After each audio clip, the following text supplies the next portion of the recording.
అసలు మీరిచ్చే అష్యూరెన్సెస్ ఎలా? ఏ కారణంగా ఈ ప్రాజెక్ట్ ఆగిపోతే నేను రేట్ ఆఫ్ ఇంట్రెస్ట్ కల్పిస్తాను, ఒక అష్యూరెన్స్ చేస్తాను. వావ్, ఎలా చేస్తే వాళ్ళు sustain long run sustain? If you cut it very nicely you can cut it, or else it will cut you. ఎంతమంది తమ సొంత ఇంటి కలని ఇప్పటి వరకు నెరవేర్చుకున్నారు? మోర్ దాన్ 8,000 9,000 పైన. ఇప్పుడున్న రియల్ ఎస్టేట్ కంపెనీస్కి రఘురామ్ ఇన్ఫ్రాకి ఉన్న తేడా ఏంటి? నేను ఈ రోజు వరకు అవుటర్ రింగ్ రోడ్ అవతల ఇక్కడ చేయలేదండి. ఇప్పుడు ఈ 40 yearsలో మీరు ఎలాంటి సమస్యలు ఫేస్ చేశారు? First priority is the location, next is the title. కొంతమంది కాంప్రమైజ్ అవుతుంటారు, మీ రియాక్షన్ ఎలా ఉంటుంది? అది చాలా తప్పండి. What will promise keep up the words. Coming projects ఏమైనా ఉన్నాయా? ఇప్పుడు చేసే sizes of projects are very big. Raghuram infra 4 దశాబ్దాలుగా 40కి పైగా ప్రాజెక్టులతో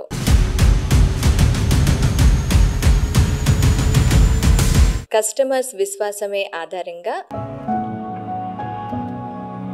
ఎన్నో సవాళ్లను ఎదుర్కొంటూ ముందుకెళ్తుంది.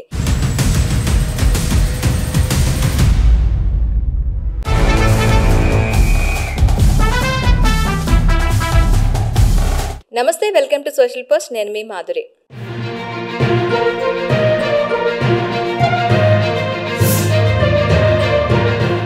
రఘురామ్ ఇన్ఫ్రా 4 దశాబ్దాలుగా 40కి పైగా ప్రాజెక్టులతో కస్టమర్స్ విశ్వాసమే ఆధారంగా ఎన్నో సవాళ్లను ఎదుర్కొంటూ ముందుకెళ్తుంది.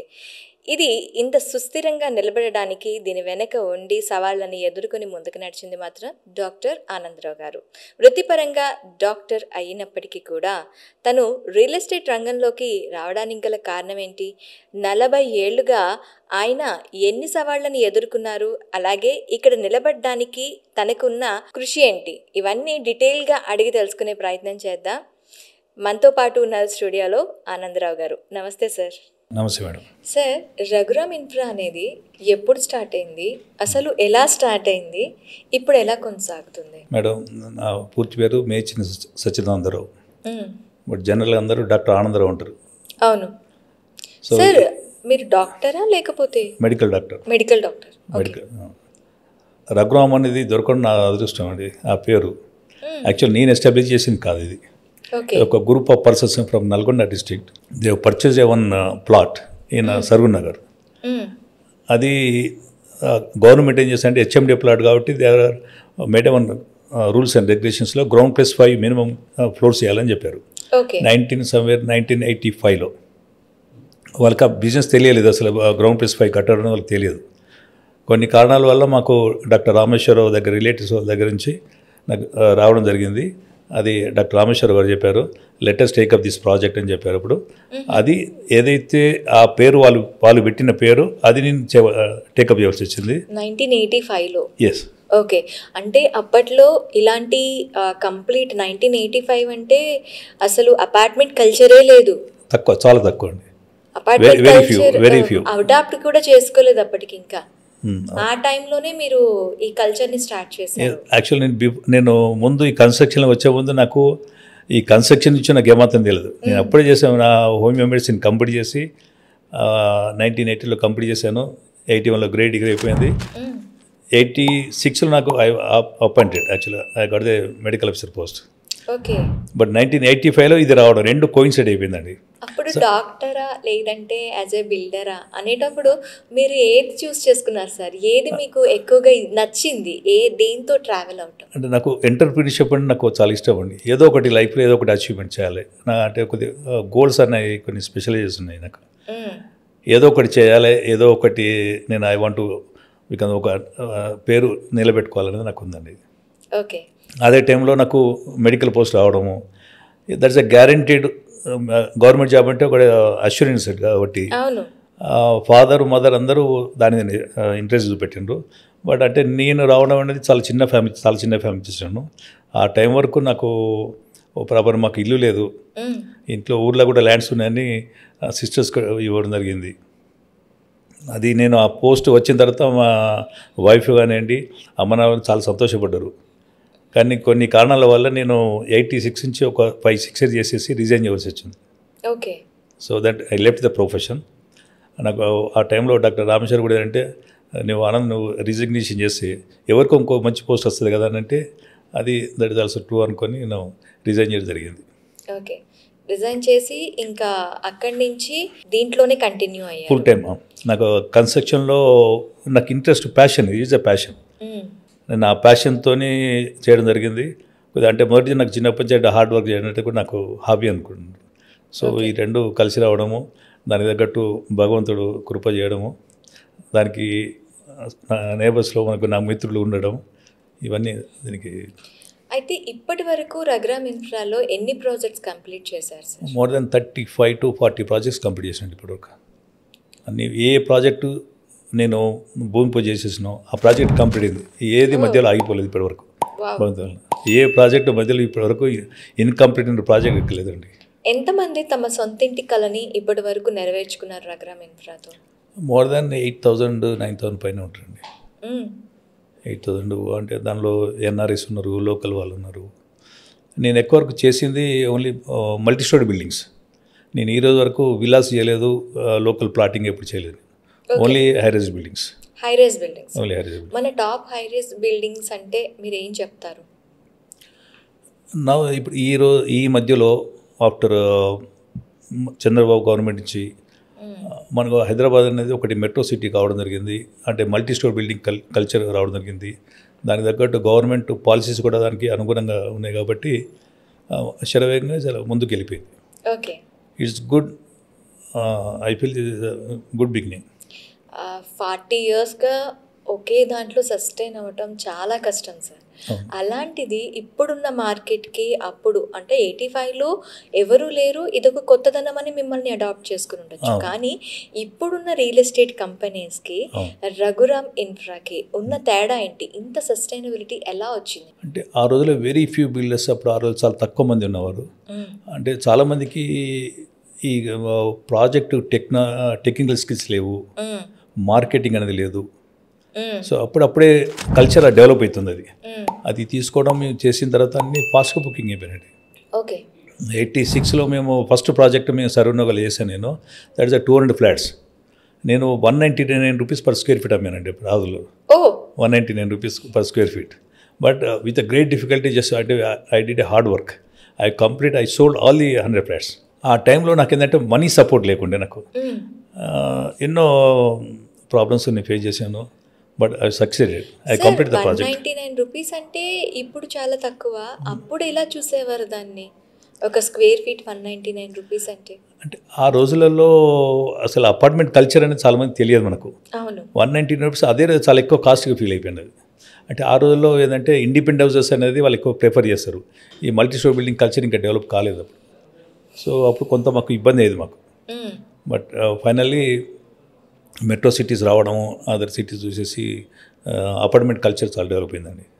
ఇప్పుడున్న కల్చర్ అంటే మొత్తం ఈ రియల్ ఎస్టేట్ కల్చర్ కానీ ఈ బిల్డింగ్ కల్చర్ కానీ నగర శివార్లలో ఎక్కువగా మనకి హైరైజ్ అపార్ట్మెంట్స్ అనేది చూస్తున్నాము. మ్యాక్సిమం అక్కడే చుట్టూ నగరం చుట్టూ ఎదుగుదలని ఎక్కువగా ఎంకరేజ్ చేస్తున్నారు మిగతా బిల్డర్స్. కానీ రఘురామ్ దానికి డిఫరెంట్గా నగరం మధ్యలో ఏదైతే కోర్ పాయింట్స్ ఉంటాయో అక్కడికి వెళ్ళి రఘురామ్ ఒక స్టాంప్ నేయగలుగుతుంది. How it possible? అంటే ఒకటి మేడం, అంటే ఈ రియల్ ఎస్టేట్లో అంటే దీంట్లో ల్యాండ్ రియల్ ఎస్టేట్ అంటే just location is a prime అండి.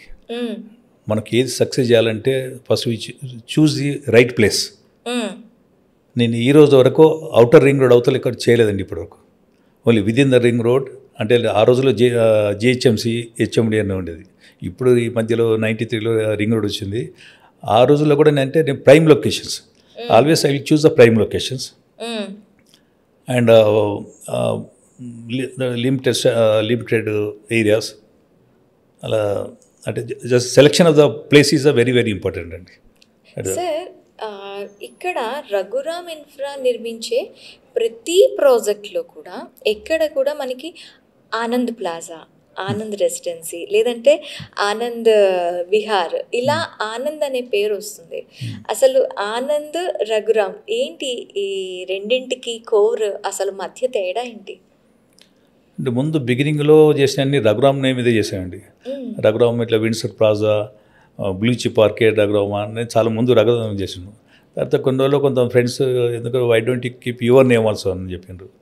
మధ్యలో లుంబిని కొన్ని నేమ్స్ కొన్ని వరకు వచ్చినాయి, అశోక నేమ్ అని.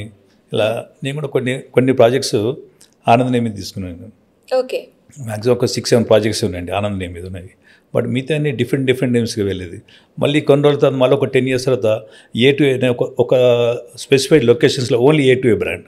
అంటే even though Raghuram is a flagship company, but ఆ ఏరియాలో A2తోనే ఉంటాయి ప్రాజెక్ట్స్ అన్ని. A2A అంటే నా పేరు ఆనంద్, మా ఇంట్లో పేర్లు కూడా చాలా వరకు అన్ని starts with A letter, A2A. So ఫైనల్గా ఏంటంటే have to give to them as a legal ఎయిర్స్గా వాళ్ళే వస్తారు కాబట్టి A2A, Anand to A, Aravind, Abhiram, like that. Okay, అయితే ఇక్కడ రఘురామ్ ఎవరు అసలు? రఘురామ్కి ఆనంద్ ఇన్ఫ్రాకి ఆనంద్ గారికి సంబంధం ఏంటి? ఈ రఘురామ్ ఇన్ఫ్రా అనే కంపెనీ పేరు ఎందుకు పెట్టాల్సి వచ్చింది? రఘురామ్ కంపెనీ నేను పెట్టలేదు, అది యాక్చువల్లీ ఒక నల్గొండ ఒక community people they purchase A plot from HMDA. HMDA name పెట్టాలంటే ఇండివిజువల్ నేమ్ ఏది ఉండదు, ఏదైనా కంపెనీ పేరు ఉండాలని చెప్పారు. సో కంపెనీ ఆ రోజుల్లో వారు ఏంటంటే రాఘవేంద్ర, రఘురామ్ అనేది 2 ప్లాట్స్ పర్చేజ్ చేసిండ్రు. దానిలో ఒకటి వన్ ఆఫ్ ద రఘురామ్. ఆ రఘురామ్ అంటే they are unable to complete the start the work. అది మాకు అనుకోకుండా నా చేతికి రావడం జరిగింది త్రూ డాక్టర్ రామేశ్వర్ ద్వారా. అది ఆ నేమ్ వాళ్ళు ఇవ్వడం జరిగింది, నా అదృష్టం అది వాళ్ళు ఇవ్వడం. సో అది రఘురామ్ అనేది కూడా చాలా మంచి పేరు. రఘురామలో ఉన్నదంటే నేను అబ్జర్వ్ చేసిందంటే ధర్మంగా ఉంటుంది ఏదైనా. నేను ఆ పాలసీ తీసుకున్నాను, రఘురామ్ అనే పేరు పెట్టినందుకు ఏదైనా ట్రాన్స్పరెంట్గా చేయాలి, ధర్మంగా ఉండాలి అని, నీతి నిజేత ఉండాలని ఒకటి డిసైడ్ చేసుకున్నాను. లొకేషన్, లెగసీ, లైఫ్ స్టైల్, ఈ లైన్స్ తీసుకొని రఘురామం ముందుకెళ్తుంది. అసలు ఈ లైన్స్ తీసుకోవడానికి ఉన్న బ్యాకప్ స్టోరీ ఏదైనా ఉందా? లొకేషన్ ఎప్పుడైనా మీకు రియల్ ఎస్టేట్ అంటే first priority is the location, next is the title. These are the 2 things very important for any selection. ఏది చేయాలన్నా వితౌట్ ఈ 2 అంటే అనుకున్న మనకు సెలక్షన్లు చేయాలంటే these are 2 important key points అండి. అవి ఎప్పుడైతే సాటిస్ఫై కానో నేను ప్రాజెక్ట్ టేకప్ చేయను. నేను కొన్ని ప్రాజెక్ట్స్ ఎలా అంటే ఇట్లా రోడ్డు మీద ఉండి ఆ లొకేషన్ చూసి సెలెక్ట్ చేసిన రోజులు ఎన్నో ఉన్నాయి అటువంటి projects. Without seeing the entering to the land, అంటే బై లిటిల్ డిస్టెన్స్ 100 meters దూరం చూసేసి ఆ లొకేషన్ చూసి సెలెక్ట్ చేశాను నేను, అంతే. లొకేషన్ ఈజ్ నాకు ఇంపార్టెంట్ అండి. Plus at the same time అది ఇఫ్ ఇట్స్ ఎ డెవలప్మెంట్ నాకు హూ ఈజ్ ద ఓనర్ అనేది. But most of the projects ఎక్కువగా నేను టేకప్ చేస్తాను. నేనే I will buy, I will develop, I will sell. This is ఇంజనల్గా రఘురామ్ అంటేనే ఎక్కువగా అంటే ఓనర్షిప్తోనే వెళ్ళిపోతాం. లెగసీ అన్నదండి ఈరోజు ఏదైనా ఒక బిజినెస్ చేస్తే ఒక లాంగ్ విజన్తో పనిచేయాలండి. ఇప్పుడు ఏం చేసినా లెగసీ అండ్ లీగల్ ఎయిర్స్కి ఇవ్వాల్సింది కదా, అందుగురించి A2A పెట్టడం కూడా అదే మీనింగ్. అది legacy we should continue it, we should name develop the brand name, అంటే the trust, build the trust, then everything goes well. Okay, ప్రతి ఒక్కళ్ళు ఒడిదుడుకులు చూస్తూ ఉంటారు. బిజినెస్ స్టార్ట్ చేయడం, సస్టైన్ అవ్వటం అంటే అంత ఈజీ కాదు. రఘురామ్ స్టార్ట్ అయ్యి 40 years అవుతుంది. మరి ఈ 40 yearsలో మీరు ఎలాంటి సమస్యలు ఫేస్ చేశారు? బిజినెస్ అన్నప్పుడు ఒడిదుడుకులు చాలా ఉంటాయండి. అది ఎన్నో ఫేస్ చేశాను. బట్ అంతా నాకు చెప్పుకోదగ్గంత నాకు ఎప్పుడు కష్టం అనిపించలేదండి. అంటే ఎప్పుడు నాకు ఒక పాజిటివ్ మైండ్ ఉండేది, ఒక ప్యాషన్ ఉండేది, ఏదో చేయాలని వస్తుంటే. ఏ పని ఒక సక్సెస్ చేయాలంటే అంత ఈజీగా ఇట్లా ఉండదు. ఎంతో కష్టం చేస్తేనే that nothing, that the reward it self is a success. The result that. So తప్పనిసరి కష్టపడక తప్పదు. You have a vision, you should self confidence ఉండాలి, హార్డ్ వర్క్ ఉండాలి, దానికి దైవకృప ఉండాలి, డే టు డే ప్లానింగ్ చేసుకోవాలి, సమయ సందర్భం చేసి మనం చేంజ్ చేసుకోవాలి. సక్సెస్ అని and so many factors. But ఇప్పటి వరకు ఏ ప్రాజెక్ట్లో నాకు ఎన్నో కష్టాలు వచ్చినాయి. నీకు అదని కష్టం అనుకోలేదు, అదొక హార్డ్ వర్క్ చేసాం కాబట్టి నాకు కష్టం అనిపించలేదు ఇక్కడ.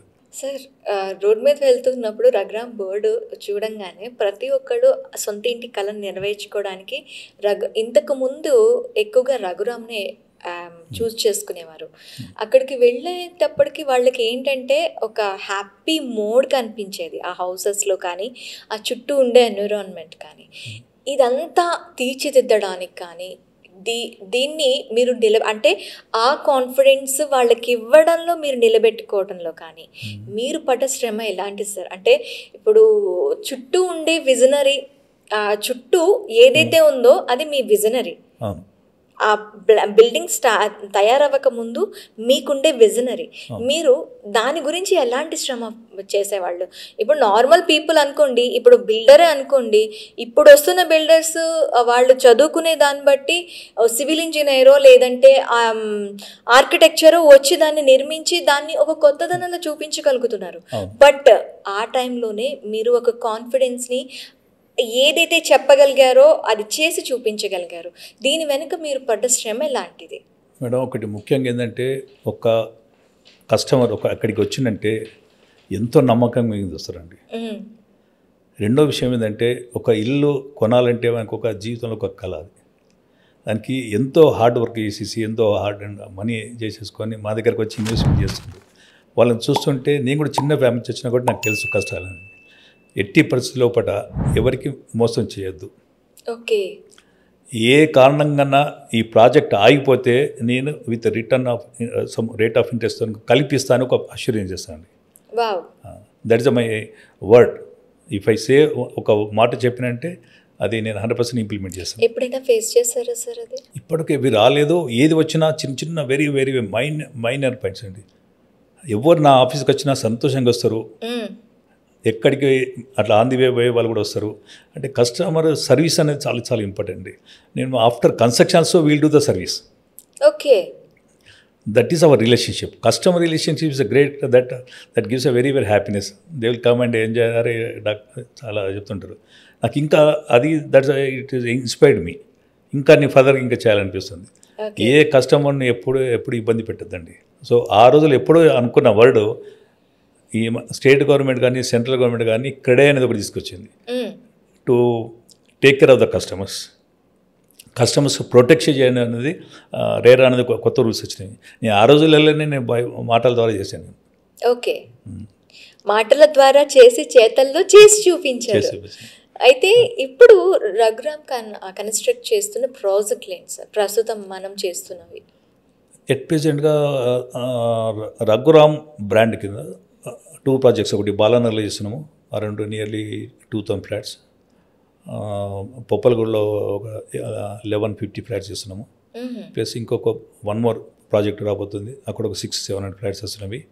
నార్సింగ్లో మాల్ అండ్ మల్టీప్లెక్స్ కూడా కంప్లీట్ అవుతుంది. ఈ సెప్టెంబర్ 25th నాడు ఇనాగరల్ ఉంది. ఓకే. ఇంకా అప్కమింగ్ ప్రాజెక్ట్స్ ఏమైనా ఉన్నాయా మనకి? అప్కమింగ్ ప్రాజెక్ట్స్ ఇప్పుడు చేసే sizes of projects are very big comparatively. నా లైఫ్లో ఫస్ట్ టైం ఇంత ఈ సైజ్ ఆఫ్ చేయడము. ముందు ఇంకా చాలా పెద్ద ప్రాజెక్ట్స్ వస్తున్నాయి. దీనికి 2 times 2-3-4 times వస్తున్నాయండి. Very big. అంటే ఒక్కొక్క లొకేషన్స్లో 4000 flats, 5000 flats, even 6 also we are touching it. అంటే ఇంకా పెద్దగా వెళ్ళబోతోంది రఘురామ్. అయితే ఈ రఘురామ్ ఇన్ఫ్రాస్ట్రక్చర్ అలాగే మనకి ఇంకొక వేరే రియల్ ఎస్టేట్, ఈ రెండింటిలో చూస్ చేసుకునేటప్పుడు రఘురామన్ చూస్ చేసుకోవటాలి అంటే అసలు మీరిచ్చే అష్యూరెన్సెస్ ఎలా ఉంటాయి? రఘురామ్ అనేది ఫ్లాగ్షిప్ కంపెనీ. ఇప్పుడు A2A అన్నది that's equal brand. That Raghuram infrastructure private limited ఒకటి ఉంది, global home and death private limited. 2 parallel నడుస్తున్నాయి. 2 కంపెనీస్ ప్యారలల్గా నడుస్తున్నాయి. రెండు మీ ఆధ్వర్యంలోనే నడుస్తున్నాయి. ఈ రెండే కాకుండా ఇంకా మాకు ఇంకో 5-6 ఉన్నవి. ఓకే. 5-6 కంపెనీస్ ఉంటాయి. Each project will start on one different company. అంటే స్పెషల్ వెహికల్ లాంచ్ అనేది SPV అని అంటారు. సో ఒక్కొక్క ప్రాజెక్టు ఒక్కొక్క కంపెనీతో ఒకసారి చేస్తాము. బట్ అల్టిమేట్గా ఏంటంటే Raghuram is a flagship company. Okay. ఇది రఘురామ్ బ్రాండ్ నేమ్. అయితే ఇప్పుడు కంప్లీట్గా సాంకేతికత ఆ బిల్డింగ్ నిర్మించడంలో కంప్లీట్గా సాంకేతికత పెరిగిపోతుంది, దానికి అయ్యే ఖర్చులు పెరిగిపోతున్నాయి, దాని చుట్టూ ఉండే ఇన్ఫ్రాస్ట్రక్చర్ పెరిగిపోతుంది.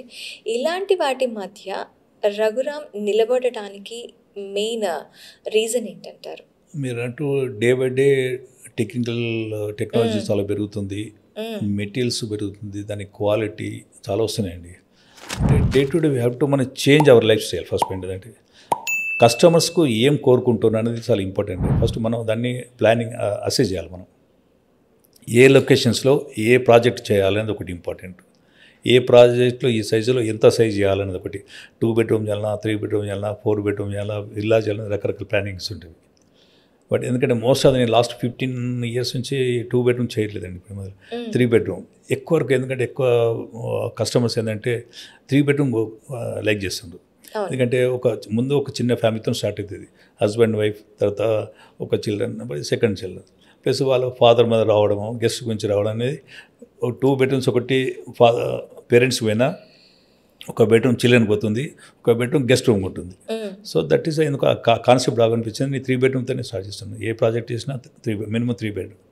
Okay, that is one thing. Regarding quality is our పెట్టండి. వితౌట్ దట్ రఘురామ్ అంటేనే quality. Okay, every material I will by. నేనే డైరెక్ట్ అక్కడికి వాళ్ళ కంపెనీస్కి వెళ్ళడము, మెటీరియల్స్ అన్ని నేనే పర్చేజ్ చేస్తానండి. I will select the each and every material. ఈ రోజు కూడా okay, only will give labour contract. Okay, ప్రతి ఒక్క మెటీరియల్ మా నాణ్యత చూసి, ఆ మెటీరియల్ బాగుంది, ఈ లొకేషన్స్లో ఇది సూట్ అవుతుంది, ఇది కస్టమర్స్ దీన్ని లైక్ చేస్తారు, హ్యాపీగా ఉంటారు అనే ఉద్దేశంలో ప్రతి ఒక్కటి చూసేసి ఆ విజన్తోనే చేస్తానండి. అయితే ఇక్కడ ఎప్పుడైనా మెటీరియల్ నచ్చలేదు, బాగాలేదు, ఒక క్వాలిటీ చూపించి ఇంకో క్వాలిటీ ఇస్తున్నారు అనేటప్పుడు మీ రియాక్షన్ ఎలా ఉండేది? ఇది సర్వసాధారణంగా జరిగేదే, కొంతమంది కాంప్రమైజ్ అవుతూ ఉంటారు. మీ రియాక్షన్ ఎలా ఉండేది? అది చాలా తప్పండి. ఓన్లీ వన్ థింగ్ లైఫ్లో, what will promise should keep up the words, what will write we should stand on words. అది ఒక్క వర్డ్ నాకు సపోజ్ ఏ కస్టమరు నేను ప్రింట్ చేసిన బ్రోచర్లో ఏ ఒక్క ఐటెం ఇవ్వకపోయినా ఉండనే ఉండదు. దాంట్లో ఏ చిన్న పొరపాటు ఉన్నా నేను ఇమ్మీడియట్గా దాన్ని చేంజ్ చేసేసి చేస్తాను. ఏ మెటీరియల్ నాకు సపోజ్ మెటీరియల్ క్వాలిటీ లేకపోయినా, పనితనం బాగలేకపోయినా, లేకపోతే ఆ కస్టమర్కు ఆ పాయింట్లో చాలామంది ఇది బాగాలేదు, ఈ లొకేషన్స్లో ఇది బాగాలేదన్నా, I will remove it, I will go for the as per the requirements.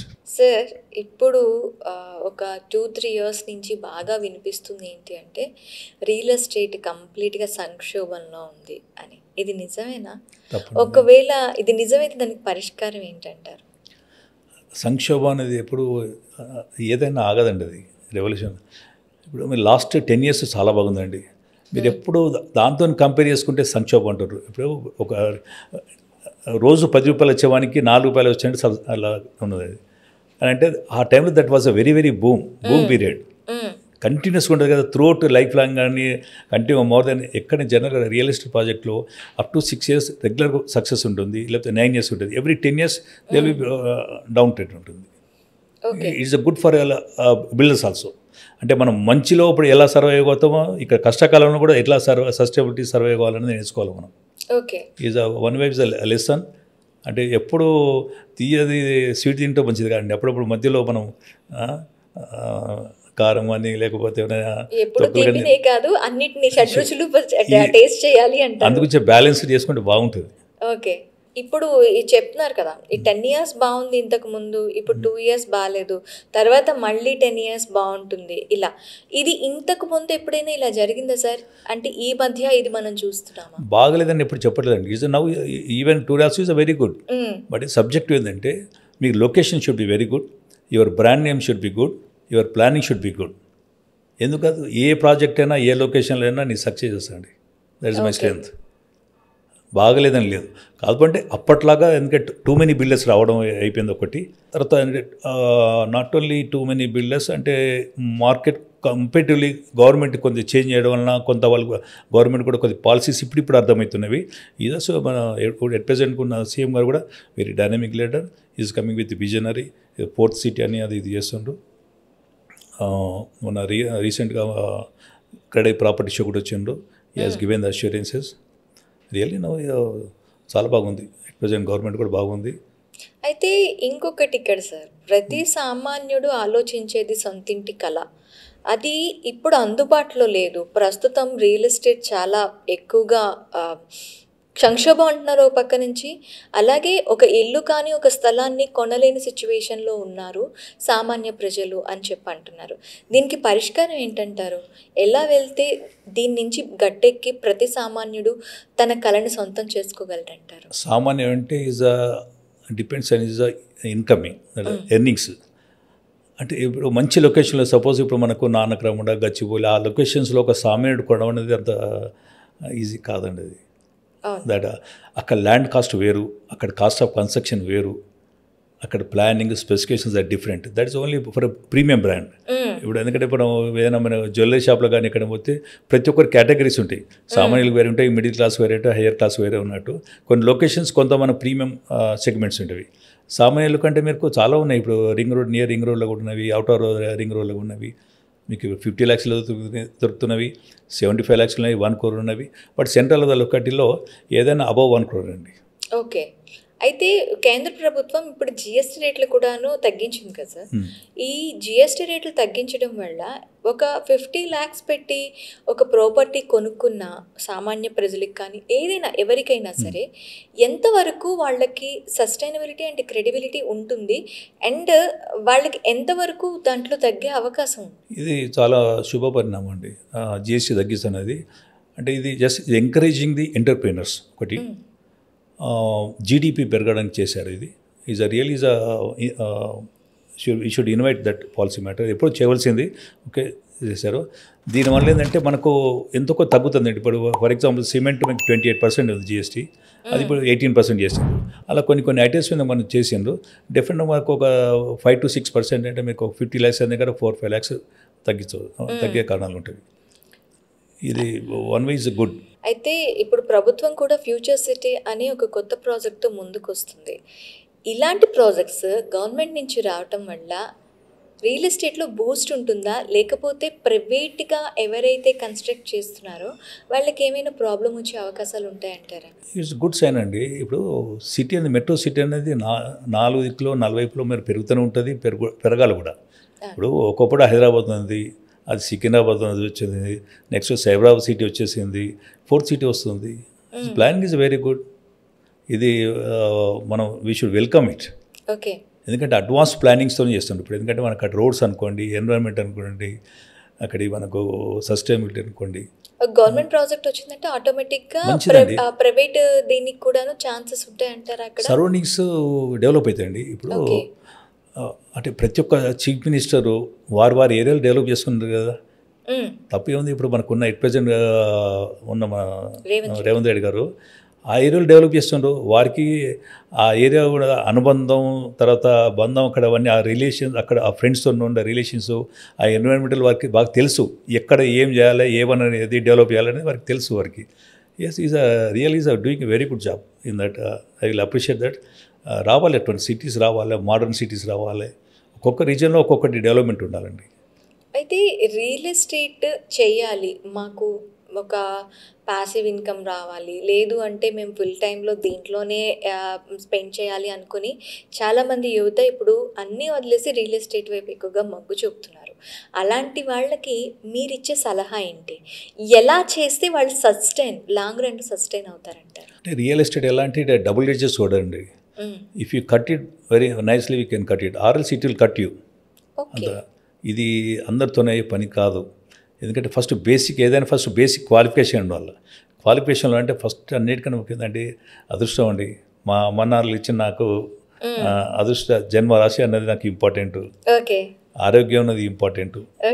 So కొన్ని బేసిక్ క్వాలిటీస్ ఉండాలండి. ఒక రియల్ ఎస్టేట్ రావాలంటే you should have a vision, you should have a hard work, you should have confidence. First self confidence ఉండాలి, hard work ఉండాలి, plus ఆ entrepreneurship ఉండాలి, అన్నిటి నుంచి ప్యాషన్ ఉండాలి. There are so many qualities. Otherwise ప్రతి ఒక్క ఎవరందరూ బిల్డర్ కాలేరు, బిల్డర్ అందరూ సక్సెస్ కాలేరు. అంత ఈజీ కాదు. చాలా very few builders are success. 40 years నుంచి చేస్తున్నాను. ఇప్పుడు కంటిన్యూగా ఏ ఒక్క రోజు నేను ఎప్పుడు స్టాప్ చేయలేదండి. కంటిన్యూస్ ఎప్పుడు 1-2 ప్రాజెక్టులు ఎప్పుడు ఉంటాయండి. అయితే రియల్ ఎస్టేట్లోని ఒక కస్టమర్ వచ్చి అక్కడ ఇన్వెస్ట్మెంట్ పెట్టాలన్నా కానీ లేదు, తను నివాసం ఏర్పరచుకోవటానికి ఒక ఇంటిని, ఒక ఫ్లాట్ కానీ, ప్లాట్ కానీ, లేదంటే ఒక విల్లా కానీ కొనుక్కోవాలి అనుకునేటప్పుడు మెయిన్‌గా ఒక కస్టమర్ అక్కడికి వెళ్ళేటప్పుడు చూడాల్సిన అంశాలేంటి అంటారు? అది ఏ రియల్ ఎస్టేట్ కంపెనీ అయినా సరే. ప్రతి ఒక్క కస్టమర్ ముందు వచ్చే ముందు అసలు ఫస్ట్ నేను ఎక్కడికి వెళ్తున్నానని ఆలోచిస్తానండి. అంటే హూ ఇస్ దట్ బ్రాండ్, దీనికి బ్యాక్గ్రౌండ్ ఎవరున్నారు, ఈయన చరిత్ర ఏంటిది అనేది తెలుసుకోవాలండి ఫస్ట్ పాయింట్ అది. సో మాకు రఘురామ్ కన్స్ట్రక్షన్స్లో మా గురించి ఇప్పుడు ఈ రోజు వరకు ఎక్కడ నెగటివ్ రాలేదు. మాకు ఏ కన్జ్యూమర్ కోర్టు నుంచి మాకు నోటీసెస్ లేదు. ఏ కన్జ్యూమర్ కానీ ఇప్పటికి అన్హ్యాపీగా లేదండి. నా అదృష్టం ఉండదు. That is first is background. Okay. మాకు ఏ కస్టమర్ ఏంటంటే మేము సాటిస్ఫై చేసేయండి. మాకు customer that is my investment. Okay. The thousands of persons ఉన్నారు మాకు. That mouth talk. మాకు అసలు మీకు అడ్వర్టైజ్మెంట్ అనేది చాలా తక్కువ చేస్తాను నేను. మేము ఒక ప్రాజెక్ట్ చేసామంటే ఆ ఏరియాలో ఆ ప్రాజెక్ట్ అదే వాళ్ళకి ఇన్వెస్ట్మెంట్, నాకు ఇన్వెస్ట్మెంట్ ఎగ్జిస్టింగ్ మెంబర్స్తోనే అవుతుంటుంది నాకు. ఓకే. అది ఒక ఇన్వెస్ట్మెంట్గానే స్టార్ట్ అవుతారా సార్ కస్టమర్స్ అందరూ? ఇన్వెస్ట్మెంట్ లాగానే అవుతుంది. ఇప్పుడు అక్కడికి ప్రతి ఒక్క ప్రాజెక్ట్లో సపోజ్ దాని ఒక 3,000 రూపీస్ పర్ స్క్వేర్ ఫీట్ అనుకోండి. ప్రాజెక్ట్ కంప్లీషన్ వరకు మినిమం డబుల్ అవుతుందండి. అది దట్ ఈస్ మాకు కాన్ఫిడెన్స్ గెయిన్ అన్నదండి. ప్రతి ఒక్క కస్టమర్ బెనిఫిట్ అవుతుండ్రు. ఓకే. ప్రతి ఒక్క కస్టమర్ను మేము సాటిస్ఫై చేయాలండి. నాకు దట్ ఈస్ ఏమాత్రం అన్హ్యాపీగా ఉండంటే నేను వాళ్ళు పిలిచి మళ్ళీ కస్టమర్ని పిలిచి అడుగుతాను ఇంకేమైనా ఉందా. నాకు customer feedback is very very important. వాళ్ళు ఏం చెప్తుండ్రు, వాళ్ళకి ఏం కావాలి అనేది నేను ఆ లెవెల్లో నేను వెళ్తున్నాను. ఓకే. అయితే రఘురామ్ ఇన్ఫ్రా ఎక్కడెక్కడ ఇప్పటి వరకు ప్రాజెక్ట్స్ కంప్లీట్ చేసింది, ఇంకా ఇప్పుడు ఎక్కడెక్కడ ప్రాజెక్ట్స్ని తీసుకుని రాబోతుంది? సిటీ సెంటర్లో ఇంపార్టెంట్ లొకేషన్స్లో అన్ని ప్రాజెక్ట్స్ మాసాప్ ట్యాంక్లో చేశాను, హిమాయత్నగర్లో చేశాను, సికింద్రాబాద్లో చేశాను, ఇటు గచ్చిబౌలి వైపు చేశాను, బాలానగర్ వైపు చేశాను. ఆల్మోస్ట్ ఆల్ డైరెక్షన్స్లో చేశాను. ఇప్పటి వరకు మనం రఘురామ్ చేసే ఓన్లీ రెసిడెన్షియల్స్ వరకు మాట్లాడుకున్నాం. ఇక్కడ మనకి ఇవి కూడా ఉంటాయా సార్? కమర్షియల్ ఫ్లాట్స్ కూడా ఉంటాయా? కమర్షియల్ ఏరియాస్ కూడా డెవలప్ చేసిందా రఘురామ్? ఎస్, రఘురామ్ కన్స్ట్రక్షన్లో మీకు రెసిడెన్షియల్ కమర్షియల్ అనేది టాప్ రైట్ అండి. ఇది కాకుండా మాది హాస్పిటల్స్ ఉన్నవి. హాస్పిటల్ ఇప్పుడు యాక్చువల్లీ బేసికలీ మెడికల్ డాక్టర్. నేను I proposed one thing, God he's disposed in another way. Okay. నేను ఎంత మెడికల్ సైడ్ నుంచి వెళ్ళాలనుకుంటే నేను పాలిక్లినిక్ ముందు పెట్టాను. తర్వాత భగవంతుడు నాకు అవకాశం ఇచ్చిండు, మెడికల్ డాక్టర్ ఇచ్చాడు. తర్వాత మెడికల్ హాస్పిటల్ కూడా ప్లానింగ్ చేస్తుంటే ఎప్పుడు దేంట్లో దాంట్లో ఎందుకో సెటిల్ కానియలేదండి.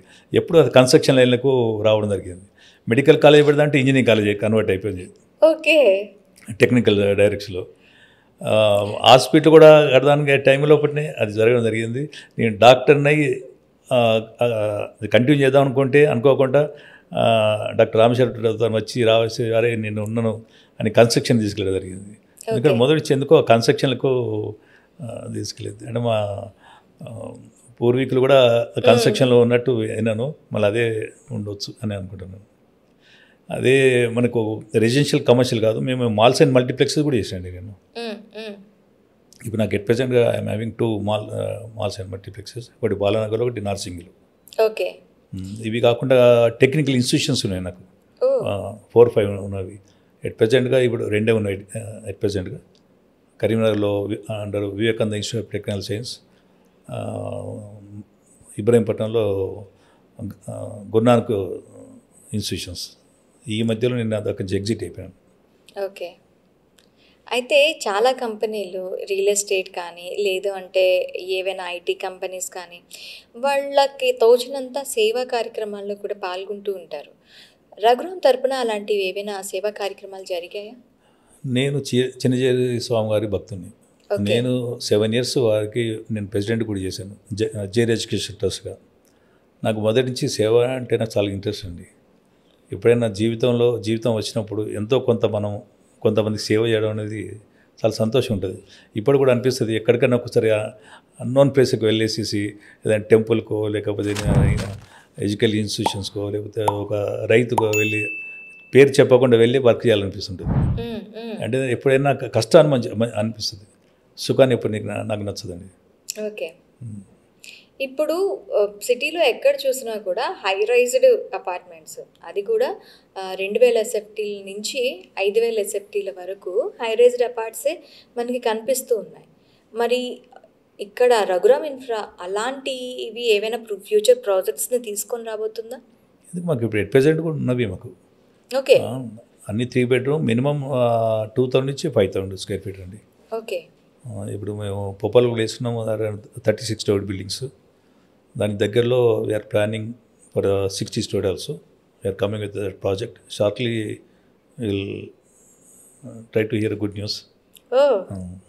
అయితే రఘురామ ఇంకా ఎలాంటి సేవా కార్యక్రమాలు కానీ ఇంకా ఎలాంటి ఇండస్ట్రీస్తో ముందుకు వెళ్తుంది sir? We want to expand in the different ways. అంటే మనకు ఇండస్ట్రియల్కి వెళ్ళడం అనుకోండి, లేకపోతే అగ్రికల్చర్ సైడ్లో వెళ్ళాలని ఉంది. కొన్ని హైడ్రో ప్రాజెక్ట్స్ అంటే కొన్ని ఐడియాస్ ఉన్నవి. అన్నీ వీలు కాదు. నాకు 3 కొడుకులండి. ఒక్కొక్కరి ఇంట్రెస్ట్కు ఏమేమి ఉందో అన్నది వాళ్ళకి ఇచ్చి పెడుతున్నాను. నేను ఇప్పుడు ప్రజెంట్ నాకు 66. ఈ September 19th I will complete 66 complete. 67th I will enter into 67th. So ఇంకా నేను ఒక్కటి ఏంటంటే రెస్ట్ ఈజ్ రస్ట్ అంటారండి. నా జీవితంలో నాకు ఆరోగ్యం ఉన్న వాళ్ళు పనిచేస్తాను. దానికి నో రిటైర్మెంట్. సో నేను ఇంకా మినిమం ఇంకో 10 years అన్న చేస్తాను. ఈ కన్స్ట్రక్షన్లో ఉంటాను. ఎవరికైనా 10 మందికి హెల్ప్ చేయాలని చూస్తుంటాను. అయితే మీ పిల్లలకి నెక్స్ట్ మీ బాధ్యతలు అప్పచెప్పాలి అనుకుంటున్నారు, కానీ బ్యాక్ బోన్ మీరే అయ్యి ఉంటానంటున్నారు. 3 కొడుకులు ఆల్ ఆర్ పోస్ట్ గ్రాడ్యుయేట్స్. అందరూ ఇట్ ప్రెజెంట్ నా కంపెనీలో ఉన్నారు. అందరికన్నా వాళ్ళకన్నా ఎక్కువ వర్క్ చేస్తాను. నాకు ప్యాషన్ అది. వర్క్ చేయాలని ఎప్పుడు ఇంకా వాళ్ళకి చెప్తూనే ఉంటాను. చేస్తేనే హ్యాపీగా అనిపిస్తుంది నాకు. That's my hobby. Thank you sir. Thank you very much. నమస్కారం.